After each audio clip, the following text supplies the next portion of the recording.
Welcome back to Psychic Lube. Today we're going to put together a formula for trust.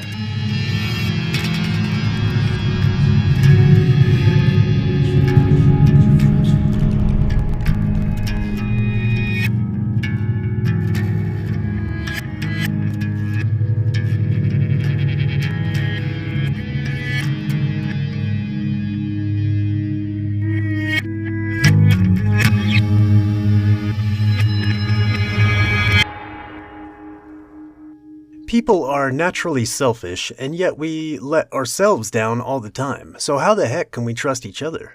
How can we compose a harmony when we're still botching the melody? Don't worry, those were thoughts I had as an angry teenager. The real situation's not quite so bleak. We let ourselves down insofar as we set standards above our present capacity, which is how progress is made. But at what level sit the standards of a stranger relative to yours? What are the minimum things necessary for potentiating mutually beneficial interaction, and what are their outward signs? The advantage of living in society over being alone in the wilderness is obvious. Even if you could sanely dispense with the need to socialize, you'd still have to fend off predators, catch your food, build shelter, find water, and experiment with plants to self-medicate. You saw the movie Into the Wild, right? The superior quality of shoes these days alone is undeniable. So that's layer 1 of in-group versus out-group, society versus wilderness. But there are deeper layers, bubbles within the bubble, and the difference of benefits between in-group and out-group is nearly as stark. You may have been born in a hospital, but you're not out of the woods yet, kid.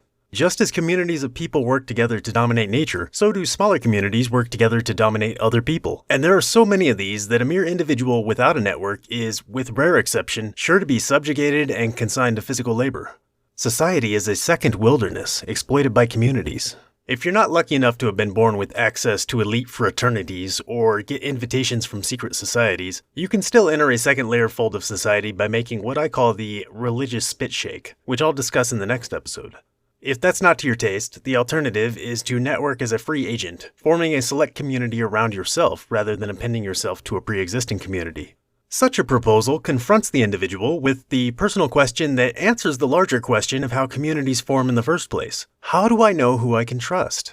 There are a lot of books devoted to identifying malicious interlopers who probably read those books more than their victims and refine their camouflage thereby. We won't worry much about them today. Very few people are ever ill-intentioned, but a great majority are generally flaky and unreliable, so that's the problem we'll focus more time on. Honesty is essential. If someone's lied to you, and not as a joke, then cut ties. If you witness them lying to someone else, assume they're already successfully lying to you and cut ties. Even little white lies told to streamline a conversation are deal breakers. Occasional awkwardness is a small price to pay for trust. If they can't make tiny sacrifices to the integrity of a relationship, it's reasonable to assume they're cutting corners in other aspects of life. You should steer clear of cars jumping the curb. Accountability. Are they honest with themselves? Are they able to admit their shortcomings, or do they get defensive when critiqued? Can they acknowledge when they're wrong, or do they try to explain it away? Perpetual victimhood, complaining, blaming other people or circumstances, and not taking accountability all display a lack of desire to improve, and hence a lack of potential. You can't trust the judgment of someone who's opposed to the growth of their character.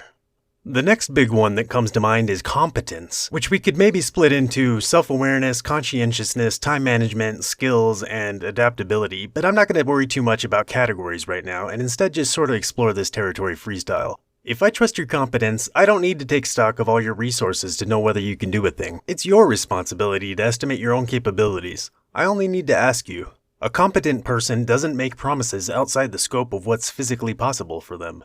If you have a good brain but no arms, you don't promise to help with the dishes later. This implies that a core competency requisite for trustworthiness is self-awareness or accurate self-assessment, or, by extension, conscientiousness, since a person's assessment of themselves necessarily involves accurate understanding of their relation to the world around them. By what signs do we assess this in others?